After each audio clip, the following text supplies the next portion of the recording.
Hello friends, स्वागत है आपका एसएसआर सुपर क्लासेस में। फ्रेंड्स, आज हम ऊंचाई और दूरी में कुछ इंपॉर्टेंट क्वेश्चन को सॉल्व करेंगे और कुछ एनसीईआरटी बुक से क्वेश्चन है उनको भी सॉल्व करेंगे। फ्रेंड्स, ये वीडियो वही बच्चे समझ पाएंगे अच्छी तरीके से जो इस चैप्टर के पार्ट 1 का वीडियो देख चुके होंगे। तो क्वेश्चन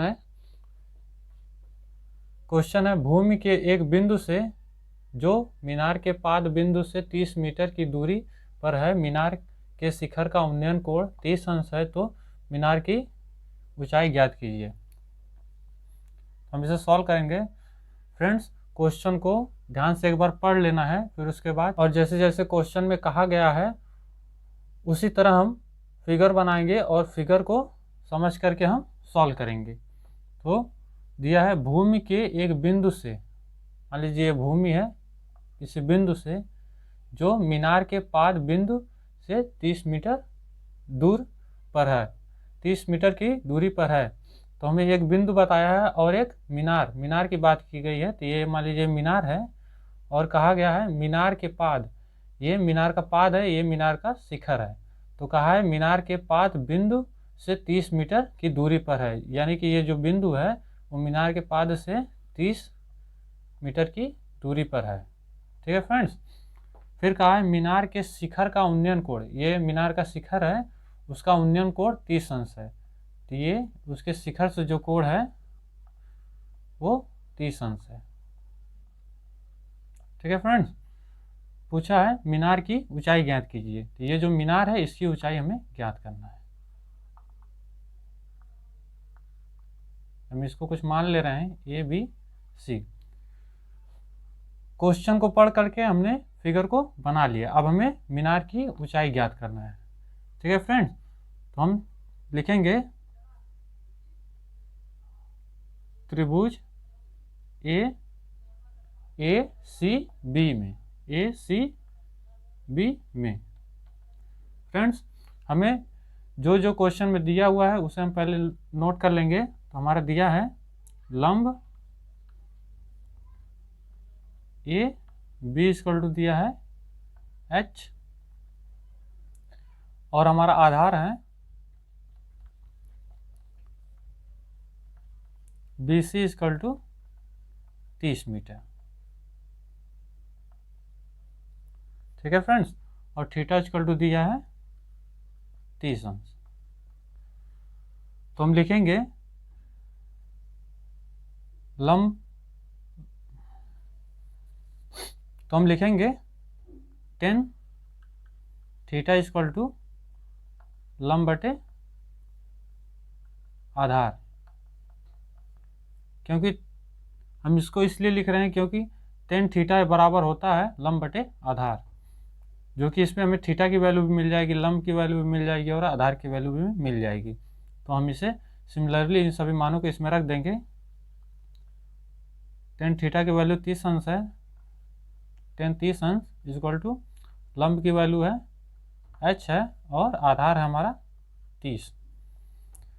हमने आपको इसके पार्ट 1 के वीडियो में हमने सभी 0 अंश से 90 अंश तक के सभी मानों को हमने निकलवाया है। इसके पार्ट 1 के वीडियो को आप लोग ज़रूर देख लीजिएगा। तो हमने उसमें निकलवाया है tan 30 अंश का मान होता है 1/√3 H/30। तो हम इसमें तिर्यक गुणा कर देंगे, तो हो जाएगा 30 का गुणा 1 में हो जाएगा, 30 × 1 = H × √3। तो हो जाएगा 30 = H √3। तो हम √3 को जब दूसरे पक्ष में भेजेंगे तो ये अपान में हो जाएगा, तो हो जाएगा 30 √3। सो फ्रेंड्स, हम अंश और हर में √3 से गुणा और भाग कर देंगे। तो हो जाएगा हमारा H = 30 √3 गुना √3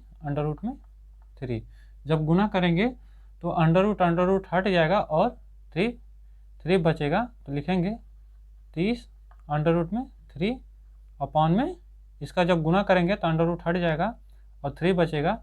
यहाँ पे देख लीजिए √3 इंटू अंडर रूट में 3। तो जब हम गुना करेंगे तो अंडर रूट में 3 का स्क्वायर हो जाएगा। इस तरह हम लिखेंगे ना इसे, मान लीजिए ए गुना ए है तो ए स्क्वायर लिखेंगे ना, उसी प्रकार अंडर रूट में 3 गुना अंडर रूट में 3 है तो हम इस तरह लिख सकते हैं। और 3 के पावर अंडर रूट को हम 1/2 लिखेंगे, फिर इसका होल स्क्वायर। फिर उसके बाद ये बीच में गुणा चिन्ह, ये 2 कट जाएगा तो हमारा 3 बचेगा। उसी प्रकार हम यहाँ पे 3 लिख देंगे। अब देखिए 3 से 30 को हम काटेंगे तो हमारा 10 बचेगा और गुना अंडर रूट में 3 हो जाएगा। ठीक है फ्रेंड्स, अब आपको पता होगा अंडर रूट में 3 की वैल्यू 1.732, तो हम इसको यहाँ पे रख देंगे, हमारा हो जाएगा 10 गुना 1.732। जब हम गुना करेंगे तो हमारा आंसर निकल के आएगा 117.32 मीटर। तो हम कह सकते हैं मीनार की ऊंचाई 17.32 है, ये हमारा आंसर हो जाएगा। ठीक है फ्रेंड्स, आप इसे नोट कर लीजिए। इस तरह के क्वेश्चन में मेन रोल फिगर का ही होता है। अगर आप फिगर को अच्छी तरह से बना ले रहे हैं, क्वेश्चन को अच्छी तरह से समझ ले रहे हैं और फिगर को अच्छी तरह से आप बना ले रहे हैं तो क्वेश्चन को आप सॉल्व कर लेंगे। नोट कर लीजिए। अब हम नेक्स्ट क्वेश्चन को सॉल्व करेंगे।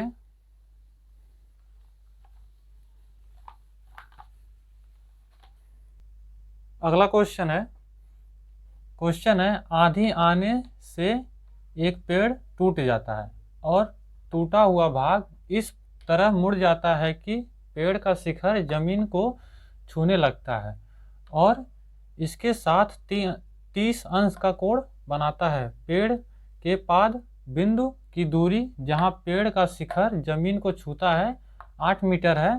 पेड़ की ऊंचाई ज्ञात कीजिए। सो फ्रेंड्स, पहले हम क्वेश्चन को ध्यान पूर्वक पढ़ेंगे, फिर उसके बाद हम फिगर बनाएंगे। ठीक है फ्रेंड्स, तो क्वेश्चन है आंधी आने से एक पेड़ टूट जाता है। तो पहले पेड़ का जिक्र किया है तो पहले हम एक पेड़ बनाएंगे। ठीक है फ्रेंड्स, और आंधी आने से ये टूट जाता है। तो ये कहीं से भी टूट सकता है। मान लीजिए यहाँ से टूट गया, ठीक है, यहाँ से टूट करके ये इस तरह जमीन से इस तरह ये टूट गया। हमने पहले एक पेड़ बनाया, फिर आंधी से वो पेड़ टूट गया। मान लीजिए यहाँ से पेड़ टूट गया तो वो नीचे ही गिरेगा।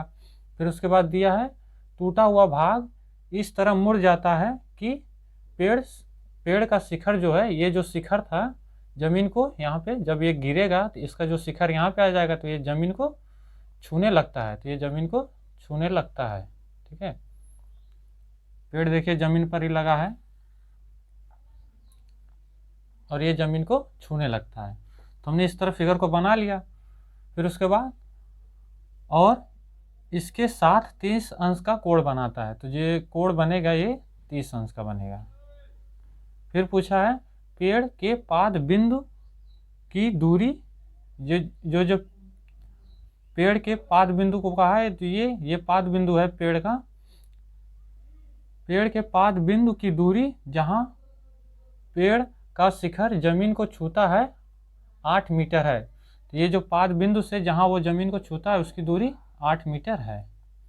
ठीक है फ्रेंड्स, पेड़ की ऊंचाई ज्ञात कीजिए। तो ये जो हमारा पेड़ था इसकी हमें ऊंचाई ज्ञात करनी है। इसकी हमें पेड़ की ऊंचाई ज्ञात करनी है। तो हम पहले इसको कुछ मान लेते हैं। ठीक है फ्रेंड, तो यहाँ पे हम लिखेंगे, पहले इसका नाम दे देते हैं A B C D। So friends, हम इसको कुछ मान लेते हैं। जब हमारा पेड़ था तो ये मान लीजिए Y है, ये X है। ठीक है फ्रेंड, तो आंधी आने के बाद जब पेड़ टूटा तो ये जो हिस्सा होगा, ये जब झुकेगा तो Y यहाँ पे आ जाएगा। ठीक है फ्रेंड्स, ये Y यहाँ पे आ जाएगा। जब ये टूटेगा तो ज़मीन की तरफ झुकाव बनेगा। तो ये जो वैल्यू है, इतनी जो वैल्यू है ये झुक करके यहाँ पे आ जाएगी। ठीक है फ्रेंड्स।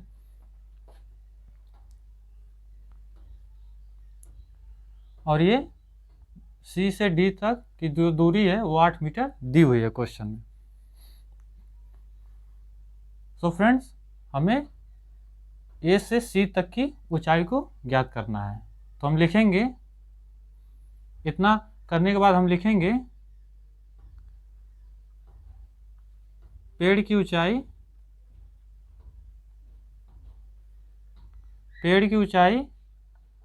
ए बी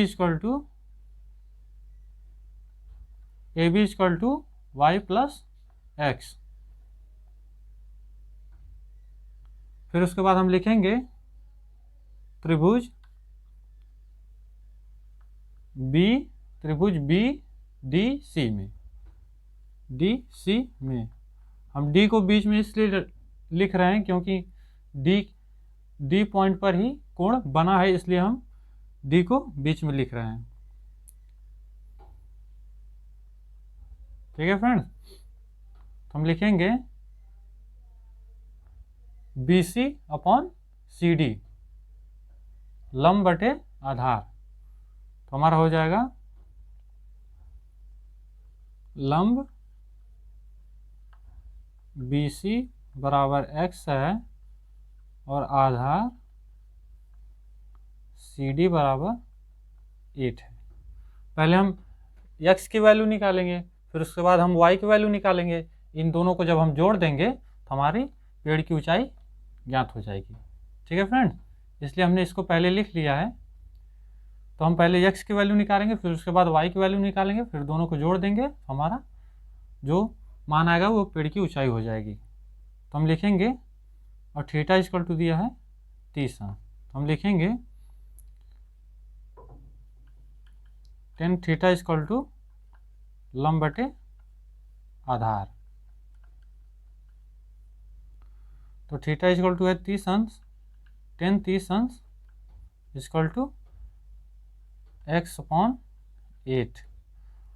tan 30 अंश का मान होता है 1 upon √3 equal to x upon 8। तो x इक्वल टू हो जाएगा, तिर्यक गुणा करने पर x इक्वल टू हो जाएगा 8 अपॉन √3। ये देखिए हमारी x की वैल्यू निकल गई। तो इसको हम कुछ इक्वेशन मान ले रहे हैं, ये इक्वेशन नंबर 1 हो गया। इसको कुछ ये जो है इसको हम इक्वेशन नंबर ए मान ले रहे हैं। फिर लिखेंगे पुनः त्रिभुज ए सी डी में पुनः त्रिभुज बी डी सी में। अब जो ये पेड़ आंधी की वजह से टूटा हुआ है, अब y की भी वैल्यू निकालनी पड़ेगी ना। तो हम कर्ण और आधार को लेकर के चलेंगे। तो हम लिखेंगे कर्ण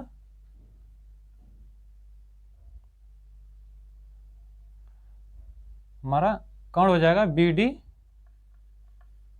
इक्वल टू वाई हो जाएगा, और आधार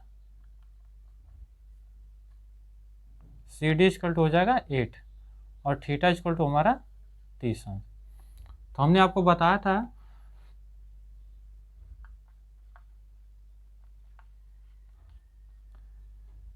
फ्रेंड्स, हमने आपको ट्रिक बताई थी लाल बटे कक्का। सो फ्रेंड्स, जब साइन रहेगा तो लंब बटे कर्ण रहेगा, और कॉस रहेगा तो आधार बटे कर्ण रहेगा, और टेन रहेगा तो लंब बटे आधार रहेगा। तो इसमें कर्ण और आधार है, तो हम लिखेंगे आधार बटे कर्ण। ठीक है फ्रेंड्स, पहले हम आधार को लेंगे, फिर उसके बाद कर्ण को लेंगे। तो हम लिखेंगे आधार बटे कर्ण किस में है? कॉस में। आधार बटे कर्ण कॉस में है, तो हम लिखेंगे कॉस थीटा इक्वल टू आधार बटे कर्ण। थीटा की वैल्यू है कॉस 30 अंश इक्वल टू आधार हमारा 8 है, और कर्ण जो है वो y है। कॉस 30 अंश की वैल्यू कितनी होती है? √3/2 8 अपॉन वाई। जब हम तिर्यक गुणा करेंगे तो हमारा y इक्वल टू निकल के आएगा y इक्वल टू निकल के आएगा 16 √3। ये हमने y की भी वैल्यू निकाल ली, तो इसको हम इक्वेशन नंबर 2 मान लेते हैं। फिर लिखेंगे समीकरण 1 और 2 को a में रखने पर तो हम ए बी में रखेंगे। ए बी इक्वल टू हो जाएगा x प्लस वाई है, तो x प्लस वाई की वैल्यू हम रख देंगे। x की वैल्यू है 8 √3 है और प्लस 16 √3 है। सो फ्रेंड्स, हम लिखेंगे, जब हम इन दोनों का एलसीएम लेंगे तो √3 आ जाएगा, और ये जो ऊपर का इसे हम जोड़ देंगे तो हमारा 16 हो जाएगा, इक्वल टू होगा 24/√3। ठीक है फ्रेंड्स, अब इसमें हम अंश और हर में √3 से गुणा कर देंगे। हम गुणा इसलिए कर रहे हैं ताकि हमें सॉल्व करने में आसानी हो। अगर हम इससे काट दे रहे हैं तो कोई अंतर नहीं होगा, इसलिए हम अंश और हर में दोनों में गुणा कर दे रहे हैं। फिर हमारा 24/√3 अपॉन, हमने आपको अभी बताया था √3 गुणे √3 करेंगे तो हमारा 3 आएगा, तो हम इसको काट दे रहे हैं। 8 बार में कट जाएगा, तो हमारा ए बी इक्वल टू हो जाएगा 8 √3। ये हमारा आंसर हो जाएगा, जो कि पेड़ की ऊंचाई है। सो फ्रेंड्स, हमें क्वेश्चन को अच्छे तरीके से पढ़ने के बाद ही फिगर बना लेना है, फिर उसके बाद क्वेश्चन को सॉल्व करना है, और इसे तब तक सॉल्व करना है जब तक कोई छोटी वैल्यू या जब तक इसकी वैल्यू छोटी ना हो जाए। हम यहाँ पर भी छोड़ सकते थे, अगर हम यहाँ पर भी छोड़ देते तो हमारा गलत नहीं होता। फिर भी अगर आप इस तरह से करेंगे तो एग्जामिनर को अच्छा लगेगा और आपको पूरे नंबर वो देगा। नोट कर लीजिए, ये क्वेश्चन जो है एनसीईआरटी की बुक में है, एनसीईआरटी बुक से लिया गया ये क्वेश्चन, और इसके पहले का जो क्वेश्चन था वो भी एनसीईआरटी बुक से ही था, जो कि यूपी बोर्ड में पूछ सकता है। नोट कर लीजिए। अगला क्वेश्चन है, आज हम सिर्फ क्वेश्चन को ही सॉल्व करेंगे, क्योंकि जितना ज़्यादा हम क्वेश्चन को सॉल्व करेंगे उतना ज़्यादा हमारा डाउट्स, हमारा जो संदेह है वो मिट जाएगा। जितना ज़्यादा हम अभ्यास करेंगे उतने अच्छे से तरीके से हम क्वेश्चन को लगा सकेंगे। ठीक है फ्रेंड्स, क्वेश्चन है, सर्कस का एक कलाकार एक 20 मीटर लंबी डोर पर चढ़ रहा है जो अच्छी तरह से तनी हुई है और भूमि पर सीधे लगे खम्भे के शिखर से बंधा हुआ है। भूमि पर यानी कि भूमि पर कोई खूंटा गाड़ दिया गया, उससे रस्सी बांध करके एक खंभा है उसके शिखर से बंधा हुआ है। यदि भूमि स्तर के साथ डोर द्वारा बनाया गया कोण 30 अंश का हो तो खंभे की ऊंचाई ज्ञात कीजिए। हमें क्वेश्चन पढ़ करके फिगर को बना लेना है। तो हम, सर्कस का एक कलाकार है, आप लोग देखते ही होंगे आते जाते रोडों पे लोग सर्कस लगाते हैं। बच्चे दो तरफ दो खंभे गाड़ करके उस पर रस्सी बांध करके सर्कस दिखाते हैं। तो उसी प्रकार का ये क्वेश्चन है, सर्कस का एक कलाकार एक 20 मीटर लंबी डोर पर चढ़ा हुआ है। इसमें हमें कुछ क्लियर नहीं हुआ है तो हम आगे पढ़ेंगे, जो अच्छी तरह से तनी हुई है। ठीक है फ्रेंड्स, इसके आगे पढ़ेंगे, और भूमि पर सीधे लगे खंभे, यानी कि यहाँ पे देखिए भूमि पर एक खंभा है, तो हम इस खंभे को बना लेंगे।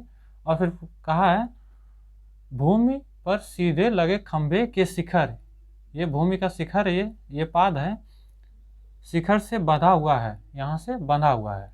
ठीक है, यदि भूमि स्तर के साथ डोर द्वारा बनाया गया कोण, यानी कि ये जो यहाँ पर कहा है, और भूमि पर सीधे भूमि ये भूमि है और भूमि पर सीधे लगे खंभे के शीर्ष से बंधा हुआ है, तो हम इस तरह से बना सकते हैं। यहाँ पे कोई खूंटा गाड़ दिया, यहाँ से रस्सी बांध करके इस खंभे के शीर्ष से बांध करके इसे टाइट कर दिया, तनी हुई रस्सी ये है। ठीक है फ्रेंड्स, तो और फिर पूछा है यदि भूमि स्तर के साथ डोर द्वारा बनाया गया कोण 30 अंश है, तो हम इसको मिला लेंगे और जो कोण बनेगा उसको हम लिख लेंगे। 30 अंश का कोण बना रहा है तो खंभे की ऊंचाई ज्ञात कीजिए। ठीक है फ्रेंड्स, ये ऊंचाई हमसे पूछ रहा है। और यहाँ पे लिखा हुआ है सर्कस का एक कलाकार एक 20 मीटर लंबी डोर, ये जो हमारी डोर है ये 20 मीटर लंबी है। ठीक है फ्रेंड्स, तो हम इसे कुछ नाम दे देते हैं ABC। हमें इससे आधार से कोई मतलब नहीं है, हमें खंभे की ऊंचाई पूछा है, हमसे खंभे की ऊंचाई पूछा है, तो आधार से हमें कोई लेना देना नहीं है, हमें बस इसकी ऊंचाई ज्ञात करनी है। सो फ्रेंड्स, हम देखेंगे, हमने आपको ट्रिक बताई थी लाल बटे कक्का।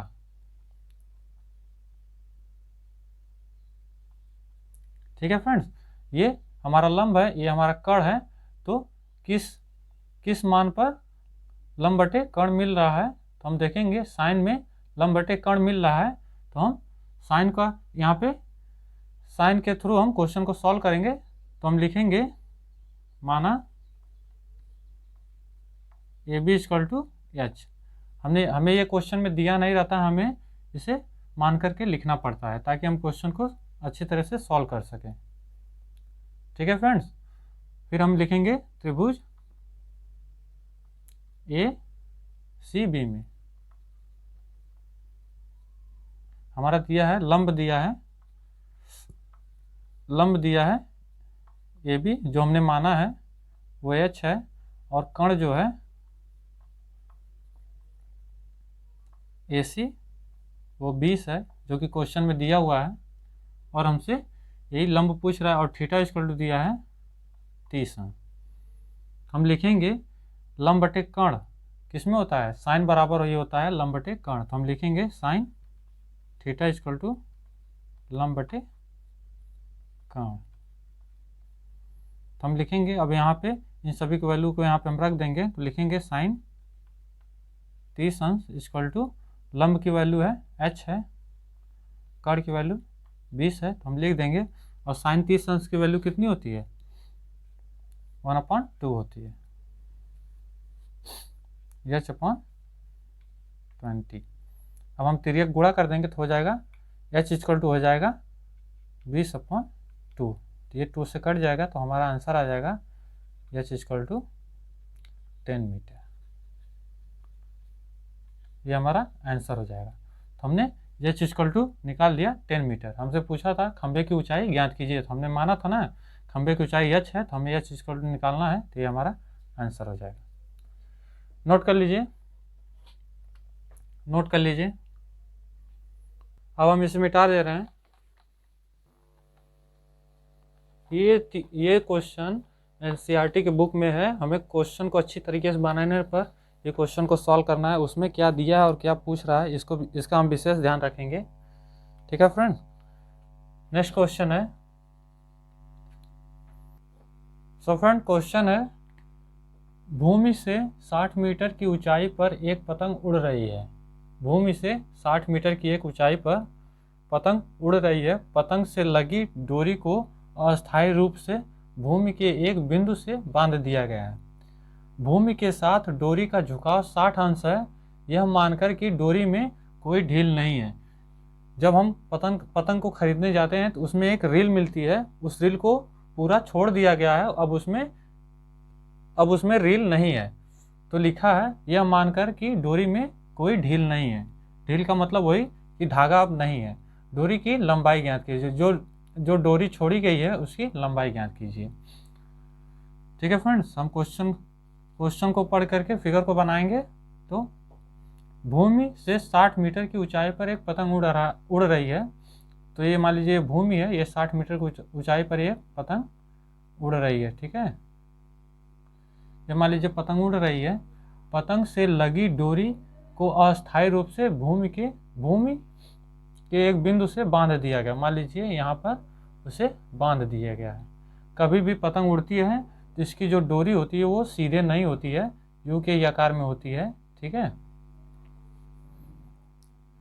यहाँ पे बांध दिया गया है, और इसकी जो ऊंचाई है वो 60 मीटर की ऊंचाई पर उड़ रही है। 60 मीटर की ऊंचाई पर उड़ रही है।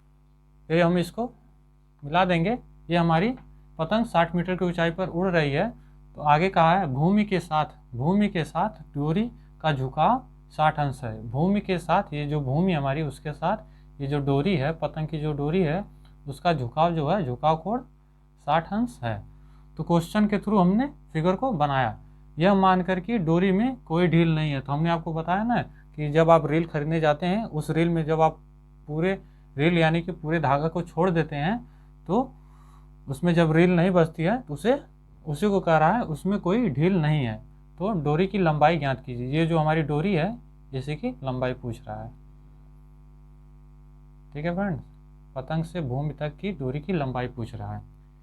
तो हम इसको कुछ मान ले रहे हैं, हम नाम दे दे रहे हैं ABC। तो हम सॉल्व करेंगे। पहले हम माना AC equal to x।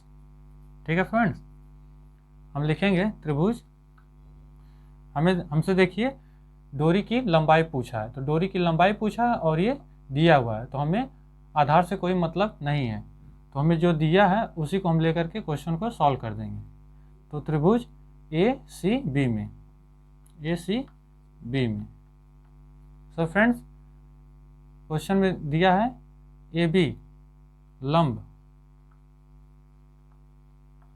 AB equal to 60 metre, और कर्ण, ये कर्ण है, मान लीजिए त्रिभुज है, तो इसको हम लंब बोलते हैं, इसको आधार और इसको कर्ण बोलते हैं। तो ये जो हमारा है ये कर्ण है, तो कर्ण हो जाएगा AC इक्वल टू x, और थीटा इक्वल टू दिया है 60 अंश। तो लंब बटे कर्ण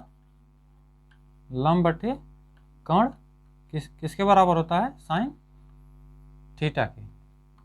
ठीक है फ्रेंड, तो हम इन सभी मानों को इसमें रख देंगे, तो साइन 60 अंश इक्वल टू हो जाएगा, लंब हमारा 60 है और कर्ण हमारा x है।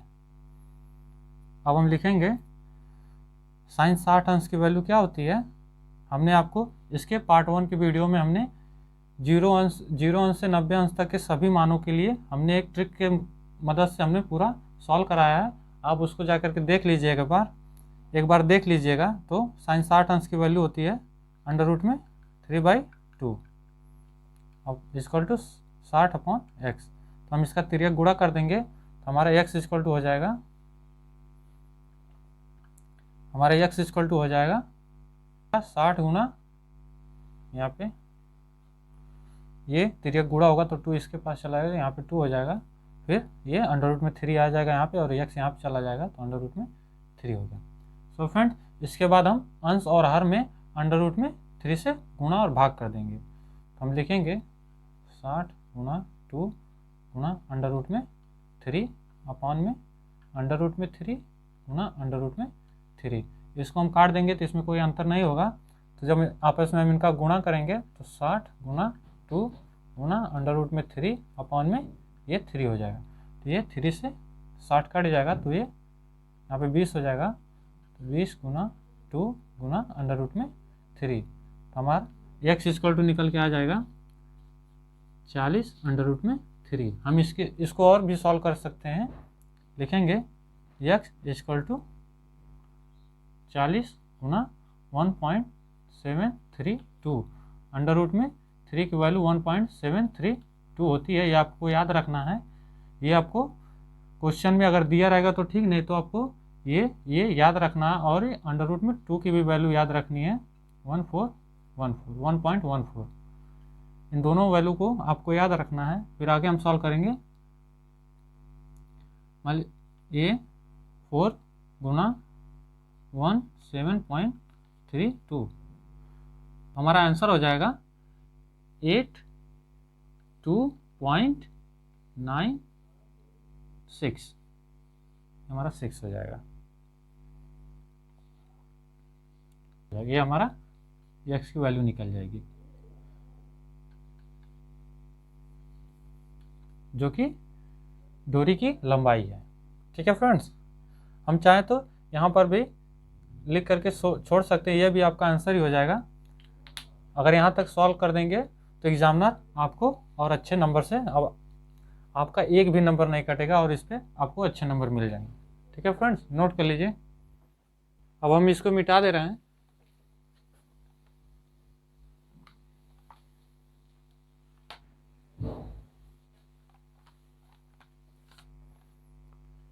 अगला क्वेश्चन है, सो फ्रेंड्स क्वेश्चन है 1.5 मीटर लंबा एक लड़का 30 मीटर ऊंचे एक भवन से कुछ दूरी पर खड़ा है। जब वह ऊंचे भवन की ओर जाता है तब उसकी आंखों से भवन के शिखर का उन्नयन कोण 30 अंश से 60 अंश हो जाता है। बताइए कि वह भवन की ओर कितनी दूरी तक चलता है। बताइए कि वह भवन की ओर कितनी दूरी तक चलकर गया है। सो फ्रेंड्स, हम क्वेश्चन को सॉल्व करेंगे। 1.5 मीटर 1.5 मीटर लंबा एक लड़का है। 1.5 मीटर लंबा एक लड़का है, तो हम बना लेंगे 1.5 मीटर ये लड़का है, और 30 मीटर ऊंचे एक भवन से कुछ दूरी पर खड़ा है। ये 30 मीटर ये आपका भवन हो गया। ठीक है, ये कुछ दूरी पर खड़ा है। फिर पूछा है तब उसकी आंखों से भवन के शिखर का उन्नयन कोण 30 से 60 अंश हो जाता है।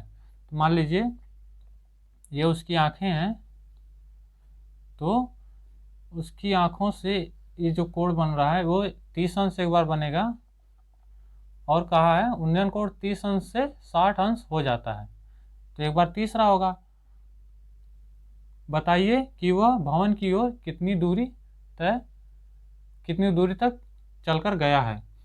तो जब वो यहाँ पे रहा होगा तो उसके आंखों से भवन के शिखर का जो कोण बन रहा था वो 30 अंश बन रहा था। जब वो कुछ दूरी चल करके यहाँ पर आया होगा तो उस भवन के शिखर से उसकी आंखों और भवन के शिखर से जो कोण बना होगा वो 60 अंश बना होगा। ठीक है फ्रेंड्स, जब भी भवन की तरफ वो जैसे जैसे बढ़ेगा वैसे वैसे कोण भी बढ़ेगा, ये हमें ध्यान में रखना है, क्योंकि ये जो है ये 90 अंश है। ठीक है फ्रेंड्स, तो ये जो भवन की ऊंचाई है 30 मीटर,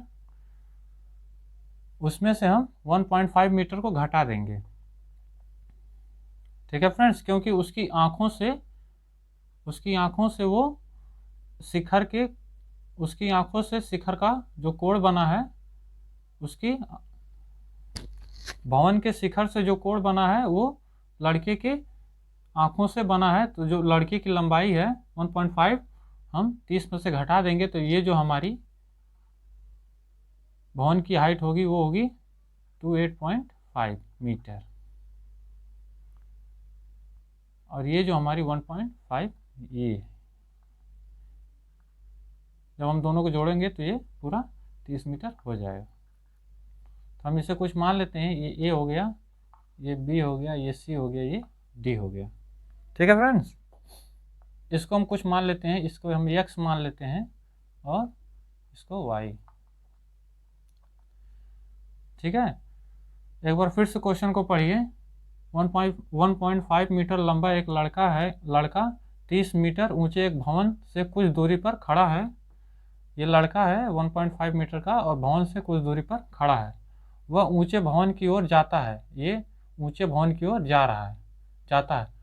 तब उसकी आंखों से भवन के शीर्ष का उन्नयन कोण 30 अंश से 60 अंश हो जाता है। जब वह भवन की ओर जाता है तो पहले उसकी आंखों से शीर्ष का जो कोण था वो 30 अंश था। जब वो कुछ दूरी चला तो फिर उसकी आंखों से शीर्ष का जो कोण बना वो 60 अंश हो गया। बताइए कि वह भवन की ओर कितनी दूरी तक चलकर गया। ठीक है फ्रेंड्स, हमें ये जो बिंदु डी से सी तक जो चल करके गया है यही हमें बताना है। तो हम पहले लिखेंगे माना, क्योंकि हमने ये वैल्यू मानी है अपने से, तो हम इसको लिख देंगे माना C D equal to X और B C equal to Y. ठीक है फ्रेंड्स, तो हम लिखेंगे त्रिभुज ए सी बी में, ए सी बी में, ये बोर्ड की परीक्षा में क्वेश्चन पूछ सकता है, तो आप इसको एक बार रिवाइज कर लीजिएगा। ठीक है फ्रेंड्स, ये लॉन्ग में ही पूछेगा। तो हम लिखेंगे त्रिभुज ए सी बी में, तो हमें क्या दिया है, ये लंब दिया है और ये आधार। तो हम लिखेंगे लंब A B equal to 28.5 metre और आधार जो है B C equal to Y है और थीटा इक्वल टू जो हमारा है वो 60 अंश। हम सिर्फ त्रिभुज ए सी बी में ही देख रहे हैं, तो हमारा हो जाएगा। तो हम लिखेंगे आधार, हमें इसमें आधार और लंब दिया है, तो हम लिखेंगे tan थीटा इक्वल टू लंब बटे आधार। तो हम लिखेंगे इसमें हम वैल्यू को पुट कर देंगे, तो tan 60 अंश इक्वल टू हो जाएगा लंब की वैल्यू है 28.5 अपॉन में आधार y है। tan 60 अंश की वैल्यू होती है √3 और ये 28.5 y इक्वल टू हो जाएगा 28.5 √3। ये हमारी y की वैल्यू निकल के आ गई। अब हम पुनः त्रिभुज ए डी बी में, पुनः त्रिभुज ए डी बी में। सो फ्रेंड्स देखेंगे हमें लंब 28.5 है और जो बी और डी की जो दूरी होगी हम इसको x प्लस वाई कर लेंगे, तभी ना ये बी से डी तक की दूरी हमें ज्ञात होगी। तो हम लिखेंगे जो हमारा लंब है ए बी वो है 28.5 मीटर और आधार जो है वो है B D equal to X plus Y और थीटा इक्वल टू दिया है 30। तो हम यहाँ पे पुट करेंगे, लिखेंगे tan थीटा इक्वल टू लंब बटे आधार। तो हम इस वैल्यू को इसमें रख देंगे, तो tan 30 अंश इक्वल टू हो जाएगा लंब की वैल्यू है 28.5 मीटर अपॉन में x प्लस वाई।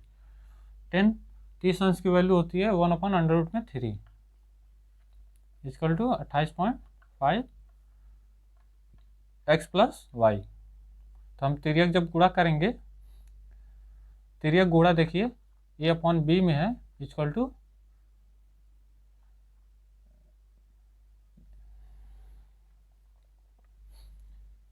सी अपॉन डी है। जब हम तिर्यक गुणा करेंगे तो ये ए डी को लिख देंगे और इक्वल टू करेंगे बी सी, ये बी सी को हम इस तरह लिखेंगे जब हम तिर्यक गुणा करेंगे। उसी प्रकार हम इसमें करेंगे तो हो जाएगा x plus Y equal to 28.5 गुणे √3।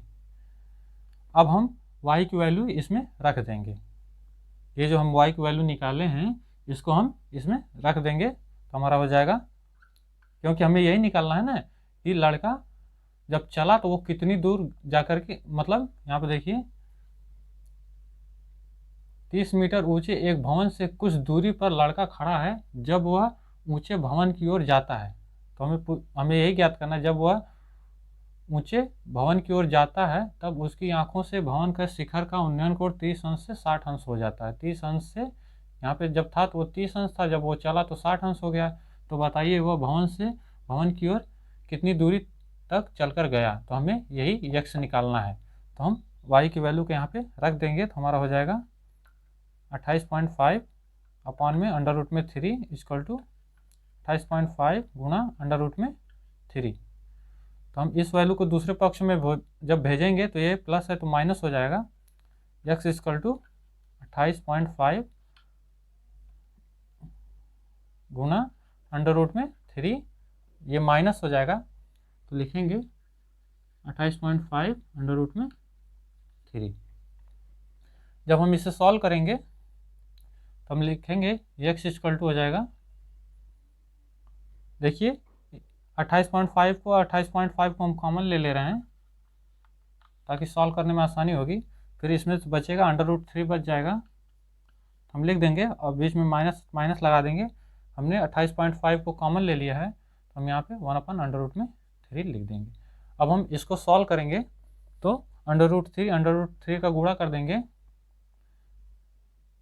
तो हो जाएगा, यहाँ पे जब गुणा करेंगे तो यहाँ पे 3 हो जाएगा और -1 अपॉन में अंडर रूट 3 28.5। अब इसको घटाने पर 28.5 गुना 2 अपॉन में अंडर रूट 3। जब हम गुना करेंगे तो हमारा आ जाएगा 57.0 अंडर रूट 3।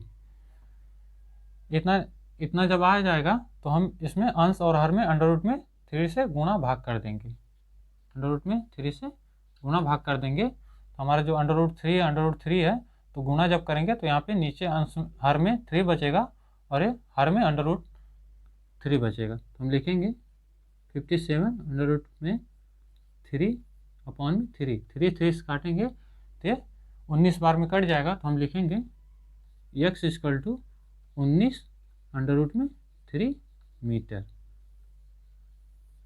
तो हम कह सकते हैं जब लड़का जब वह ऊंचे भवन की ओर जाता है तो जब वह ऊंचे भवन की ओर गया तो वह 19 अंडर रूट 3 मीटर चल कर गया। तो जो x की वैल्यू है वह 19 गुना अंडर रूट 3 मीटर है। ठीक है फ्रेंड्स, ये बोर्ड के पेपर में पूछ सकता है, इसको आप एक बार रिवाइज कर लीजिएगा, ये पूछेगा तो लॉन्ग में ही पूछेगा। ठीक है, नोट कर लीजिए। अब हम इसे मिटा दे रहे हैं। ये जितने भी क्वेश्चन हम कर रहे हैं सब एनसीईआरटी की बुक के ही है, एनसीईआरटी के सब क्वेश्चन है। आप इसको एक बार रिवाइज ज़रूर करिएगा। यदि आप बोर्ड का पेपर देने वाले हैं तो इसको एक बार रिवीजन कर लीजिएगा। अगला क्वेश्चन है, सो फ्रेंड्स क्वेश्चन है, भूमि के एक बिंदु से एक 20 मीटर ऊंचे भवन के शिखर पर लगी एक संचार मीनार के तल और शिखर का उन्नयन कोण क्रमशः 45 और 60 अंश है। संचार मीनार मीन्स मीनार का मतलब होता है, संचार मीनार का मतलब होता है कि टावर, संचार मीन्स संदेश देना। ठीक है, जो टावर लगा होता है गांव और शहरों में उसी को हम संचार मीनार बोलते हैं। ठीक है, तो कहा है 20 मीटर ऊंचे भवन के शीर्ष पर लगी एक संचार मीनार के तल और शीर्ष के उन्नयन कोण क्रमशः 45 अंश और 60 अंश हैं। मीनार की ऊंचाई ज्ञात कीजिए। तो हम पहले फिगर को बनाएंगे। तो भूमि के एक बिंदु से 20 मीटर ऊंचे, यानी कि ये 20 मीटर ऊंचा भवन है और इसके शिखर पर एक संचार मीनार है। ठीक है, संचार मीनार के तल और शिखर के उन्नयन कोण क्रमशः, ये तल और शिखर के उन्नयन कोण क्रमशः 45 अंश और 60 अंश है। हम क्वेश्चन को पढ़ करके फिगर बना रहे हैं, आपको भी इसी तरह सॉल्व करना है क्वेश्चन को। पहले क्वेश्चन को पढ़ लेंगे अच्छी तरीके से, फिर उसके बाद फिगर बनाएंगे, तब सॉल्व करेंगे। तो ये जो कोण है ये 45 अंश है और ये कोण है जो 60 अंश, और मीनार की ऊंचाई, ये ऊंचाई पूछ रहा है। ठीक है, अब इसमें ध्यान देने वाली बात है, जब कोण आपका यहाँ पे कोण आपका 45 और 60 अंश जो कोण बना है उसके लिए अब लंब आपका ये हो जाएगा और आधार आपका ये हो जाएगा। तो हम यहाँ पे कोई वैल्यू दी नहीं है तो हम इसको कुछ मान ले रहे हैं, हम इसको x मान ले रहे हैं। ठीक है, और कुछ नाम दे रहे हैं, मान लीजिए यहाँ पे P है, Q, ये R और ये S, हमने कुछ नाम दे दिया। तो हम लिखेंगे, और जो Q और S की जो हाइट होगी वो होगी h + 20, ये Q और S की हाइट होगी। ठीक है फ्रेंड्स, इतना फिगर बनाने के बाद हम क्वेश्चन को सॉल्व करेंगे। पहले हम जो जो मान करके लिखे हैं उसे लिखेंगे। माना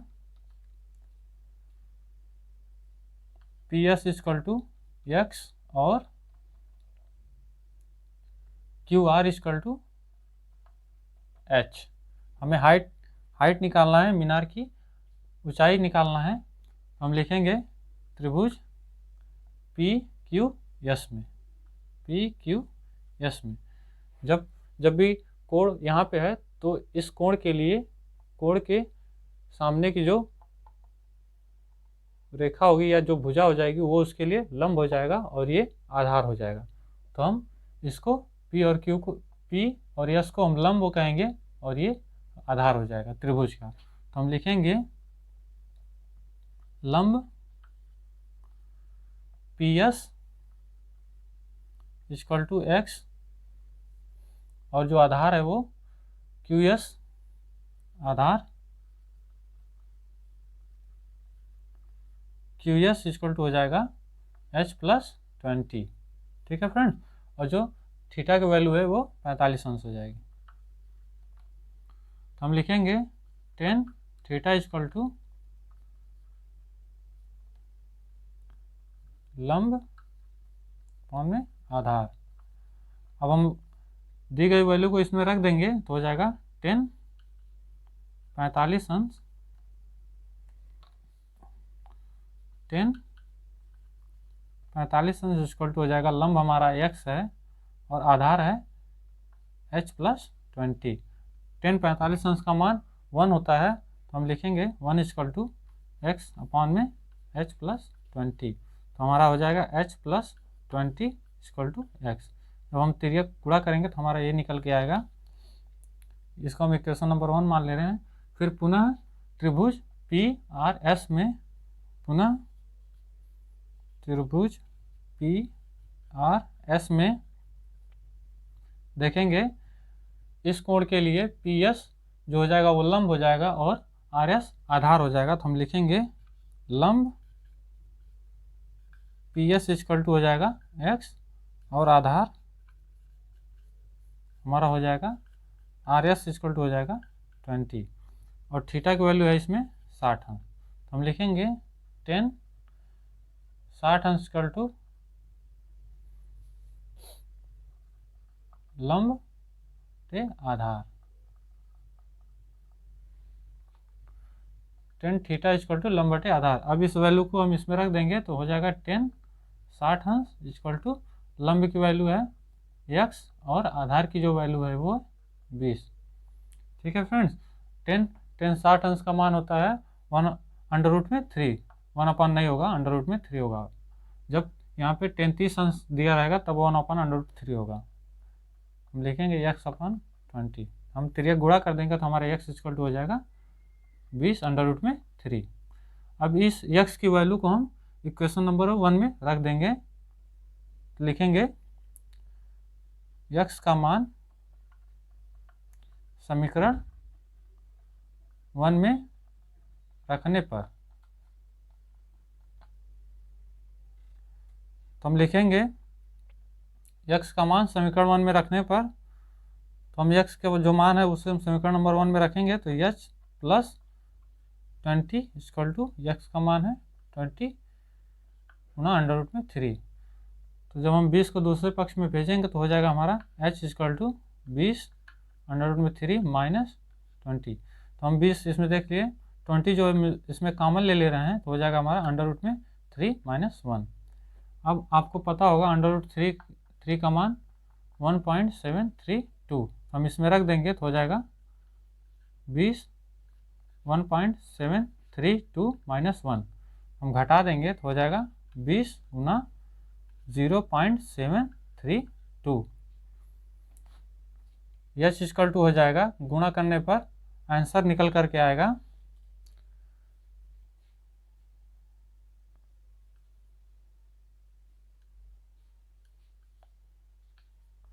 14.64। ये जो है ये मीनार की ऊंचाई निकल के आ जाएगी।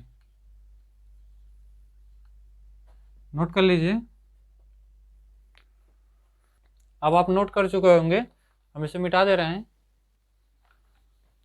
हम आपको क्वेश्चन इसलिए सॉल्व करा रहे हैं क्योंकि ये गवर्नमेंट जॉब के लिए आगे जब आप बोर्ड का पेपर देने के बाद इंटर का पेपर देंगे, फिर उसके बाद जब आप तैयारी करेंगे तो इस टॉपिक से गवर्नमेंट की परीक्षाओं में पूछे जाते हैं, इसलिए हम इस पर ज़्यादा से ज़्यादा क्वेश्चन को सॉल्व करा रहे हैं। ठीक है, और जितने भी क्वेश्चन हम सॉल्व करा रहे हैं उसमें से 1-2 क्वेश्चन पेपर में जरूर आएगा। फ्रेंड्स, क्वेश्चन है 7 मीटर ऊंचे भवन के शिखर से एक टावर के शिखर का उन्नयन कोण 45 अंश है, जबकि उसके पाद से टावर के शिखर का उन्नयन कोण 60 अंश है। तो टावर की ऊंचाई ज्ञात कीजिए। मोस्ट इंपॉर्टेंट क्वेश्चन है, ये पेपर में आ सकता है बोर्ड के। ठीक है, इसको हम पहले फिगर को हम बनाएंगे। दिया है 7 मीटर ऊंचे एक भवन, यानी ये 7 मीटर जो है ये हमारा एक भवन है। भवन के शीर्ष से एक टावर, जो टावर है वो भवन से यानी कि घर से बड़ा ही होगा, तो हम एक टावर को बना ले रहे हैं। ये हमारा टावर है। कहा है ऊंचे भवन के शीर्ष, ये भवन का शीर्ष है, ये पाद है, ये टावर का शीर्ष है, ये पाद यानी कि भूमि है जहाँ से वो खड़ा है। तो हम कहा है ऊंचे भवन के शीर्ष से एक टावर के शीर्ष, भवन के शीर्ष से टावर के शीर्ष का जो उन्नयन कोण है, उन्नयन कोण, ये उन्नयन कोण जो है वो है 45 अंश। ठीक है, 45 अंश है, जबकि उसके पाद यानी कि घर के पाद से टावर के शिखर का उन्नयन कोण है 60 अंश।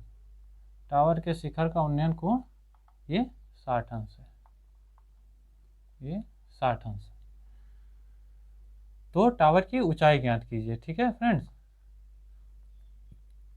टावर की ऊंचाई पूछा है। तो हम क्या करेंगे, पहले इसको कुछ नाम दे देते हैं, A, B, C, D, E। So friends देखिए, जो C और D है वो बराबर है B, E के। तो हम लिख देंगे ये जो C और D की जो लंबाई होगी वही बी ई की लंबाई होगी। और ध्यान से देखिए, इसकी कोई वैल्यू नहीं दी है तो हम बी सी को यक्स मान ले रहे हैं, और बी सी भी बराबर है डी ई के, तो इसको भी हम यक्स लिख सकते हैं। ठीक है, अब हम एच और बी को हम एच मान ले रहे हैं, और एच और ई की जो पूरी ऊंचाई है उसे हम h+7 लिख दे रहे हैं। जब हम h+7 को जोड़ेंगे तो अब ये टावर की ऊंचाई ज्ञात हो जाएगी। तो हमने जो जो माना है उसको हम पहले लिख ले रहे हैं। माना BC इक्वल टू x है और बराबर है DE के बराबर है, और CD बराबर है 7 मीटर के और बराबर है BE की। इतना लिखने के बाद हम लिखेंगे AB इक्वल टू H है। फिर हम लिखेंगे त्रिभुज AED में, त्रिभुज ADE में, तो हम लिखेंगे, हमें दिया है लंब दिया है h+7 और आधार दिया है x, तो हम लिखेंगे लंब AE इक्वल टू h+7 और आधार दिया है, हमारा जो आधार दिया है वो x है, तो हम लिखेंगे DE इक्वल टू x, और थीटा की जो वैल्यू है वो है 60 अंश। हमारी जो त्रिभुज ADE में जो थीटा की वैल्यू है वो हमारी 60 अंश है, तो हम लिखेंगे tan थीटा इक्वल टू लंब बटे आधार। अब इन सभी मानों को हम इसमें रख देंगे तो हो जाएगा tan 60 अंश इक्वल टू हो जाएगा लंब हमारा h+7 है, तो हम लिखेंगे h+7 अपॉन में आधार है हमारा x, 10 60 अंश की वैल्यू होती है √3 equal to h plus 7 upon में x। जब हम तिर्यक गुणा करेंगे तो हमारा हो जाएगा x √3 equal to h plus 7। हम इसको इक्वेशन मान ले रहे हैं। पुनः हम त्रिभुज ए बी सी में देखेंगे, पुनः त्रिभुज ए सी बी में। सो फ्रेंड्स, इसमें लंब है, लंब हमने h माना है, ए बी h है और आधार हमारा है जो कि बी सी बराबर है डी के, तो x, तो इसमें जो आधार है वह है हमारा B C equal to X, और थीटा की जो वैल्यू है इसमें 45 अंश। तो हम लिखेंगे 10 थीटा इक्वल टू लंब बटे आधार। अब इन सभी मानों को इसमें रख देंगे। 10 45 अंश इक्वल टू लंब जो हमारा है वो h है और आधार जो है वो x है। तो हम, और टेबल में 10 45 अंश का मान 1 होता है, तो हम लिखेंगे 1 equal to h upon X. तो हमारा हो जाएगा h इक्वल टू एक्स। अब हम समीकरण 1 में हमें जो कि हमें टावर की ऊंचाई ज्ञात करनी है, तो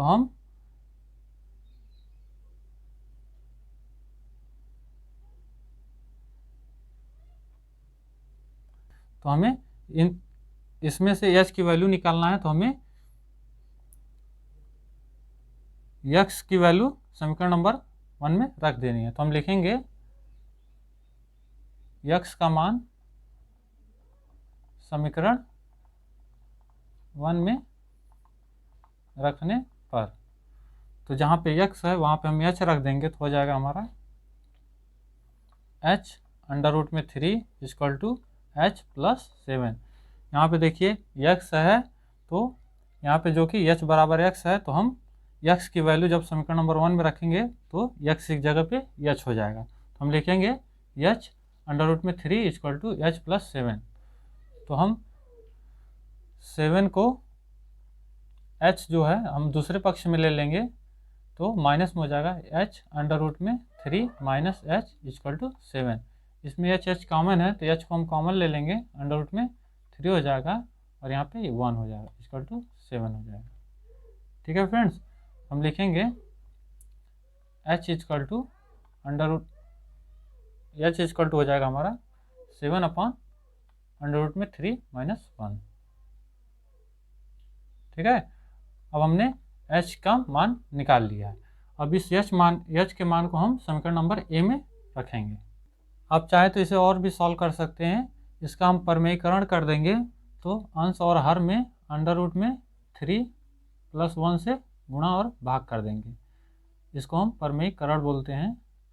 √3 प्लस 1 से गुणा और भाग कर देंगे तो हमारा हो जाएगा h इक्वल टू हो जाएगा 7, और जब √3 माइनस 1 और √3 प्लस 1 हमने आपको पीछे पढ़ाया है नंबर सिस्टम में, a plus b Guna b a minus b, तो हो जाएगा a square minus b square. जब इसका √3 का स्क्वायर होगा तो अंडर हट जाएगा, तो यहाँ पे 3 हो जाएगा और माइनस हो जाएगा। इस फार्मूले की मदद से यहाँ पे माइनस हो जाएगा और 1 का स्क्वायर 1 ही होगा, और ये √3 प्लस 1 यहाँ पे हम लिख लेंगे √3 प्लस 1। ठीक है, अब इसको हम सॉल्व करेंगे तो हो जाएगा 7 √3 प्लस 1 अपॉन में 2 हो जाएगा। ये हमने h की वैल्यू निकाल ली। अब h की वैल्यू को हम समीकरण नंबर a में रख देंगे, तो हम लिखेंगे h का मान समीकरण नंबर a में रखने पर, तो हमारा हो जाएगा a e, यहाँ पे a ही रहेगा, तभी ना यहाँ पे मीनार की ऊंचाई निकल के आएगी, और यहाँ पे A B equal to h रहेगा जो हमने माना है। तो हम लिखेंगे a e equal to h का मान रख देंगे यहाँ पे, तो हो जाएगा 7 3 + 1 अपॉन में 2 + 7। अब इसको हम देखें, इसमें 7 कॉमन है, हम इसमें 7 कॉमन ले रहे हैं, तो लिखेंगे √3 + 1 अपॉन में 2 + 1। अब हम इसको सॉल्व कर देंगे, या तो हम इसी तरह रहने थे, अगर हम सॉल्व करेंगे तो हमारा आंसर आएगा, तो हो जाएगा √3 + 1 और ये यहाँ पे गुणा हो गया 2 हो जाएगा, तो हो जाएगा ये +3 हो जाएगा अपॉन में 2 हो जाएगा और ये 7 हो जाएगा। सो फ्रेंड्स, हमारा आंसर निकल के आ जाएगा ए = हो जाएगा 7/2 √3 + 3 मीटर। ये हमारा आंसर हो जाएगा। ठीक है, ये मीनार की, ये टावर की ऊंचाई निकल के आ जाएगी। नोट कर लीजिए फ्रेंड्स, हमने जितने भी क्वेश्चन आपको कराए हैं ये सब एनसीईआरटी और पेपर में पूछे हुए क्वेश्चन हैं, आप लोग रिवाइज कर लीजिएगा। हमारा क्वेश्चन कराने का मेन मकसद यही है कि आप लोग ऊंचाई और दूरी पर ज़्यादा से ज़्यादा क्वेश्चन को सॉल्व करें, क्योंकि ये जो चैप्टर है ये बहुत ही इम्पॉर्टेंट है यूपी बोर्ड के लिए और गवर्नमेंट परीक्षाओं के लिए, क्योंकि इसके क्वेश्चन पूछे जाते हैं। ठीक है, तो आप लोग इसको रिवाइज कर लीजिएगा, और जो बच्चे ऊंचाई और दूरी के पार्ट 1 को नहीं देखे हैं, पार्ट 1 के वीडियो को नहीं देखे हैं, उसे भी देख लीजिएगा। ठीक है, उसमें बेसिक ऊंचाई और दूरी में कुछ बेसिक पढ़ाया गया है, तो आपको उसकी भी जानकारी हो जाएगी। ठीक है फ्रेंड्स, अगर हमारे चैनल पे आप नए हैं तो चैनल को सब्सक्राइब करिए, वीडियो को लाइक करिए, बने रहिए एसएसआर सुपर क्लासेस के साथ और अपने सपनों को पूरा करिए। धन्यवाद।